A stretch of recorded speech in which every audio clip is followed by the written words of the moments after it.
ஐயா வணக்கம். உங்க பேர் என்ன? தனவேல். தனவேலண்ணா. இந்த ஊர் பேர் என்னண்ணா? கட்டியங்குப்பமா? குள்ளஞ்சாவடி பக்கமா? இது என்ன கரும்பு சொல்லுவீங்க நீங்க? பன்னீர் கரும்பு. இத கரும்பு நிறைய இடத்துல இருந்து கத்தி கலப்பரெல்லாம் வச்சு வெட்டுறாங்க, நீங்க மம்முட்டி வச்சு வெட்டுறீங்க. அது எங்க மண்ணுக்கு மம்முட்டிதாங்க. மண்ணுக்கு மட்டும் செட் ஆகும். கல்யாண மண்ணுக்கு தான் நீங்க சொல்றது கத்தி கலப்பரெல்லாம்.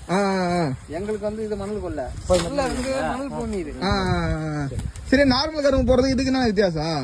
நார்மல் கரும்பு போறதுக்கு அது வந்து டன்னு கணக்கு போவோம், இது வந்து கை கணக்கு போவோம். எது லாபம்னா? லாபம் வந்து இதுலதான் லாபம். இதுதான் லாபம். எத்தனை வருஷமா போறீங்க இந்த கரும்பு? இது நாங்க வந்து 10 வருஷமா போடுறோம். இது எத்தனை மாசம் பயிர்னா இது? இது வந்து 8 மாசம். 8 மாசம். இது அதிகபட்சம் எவ்வளவு ஹைட் வளரணும் இது? இது 6 அடி 7 அடி வரைக்கும் வரும். இதுல வந்து கரும்பு வந்து மெலிசா இருக்கிற கை எடுத்து சாப்பிட்டாதான் நல்லா இருக்கும். சாம்பல் எல்லாம் அது மாதிரி கலர் வந்துருக்கணும், மெலிசா இருக்கணும் கழி. கடும்பலா இருந்ததுன்னு கேட்டா தண்ணி தான் இருக்கும், ஒரு டேஸ்ட் இருக்காது, கொஞ்சம் சல்பா தெரியும்.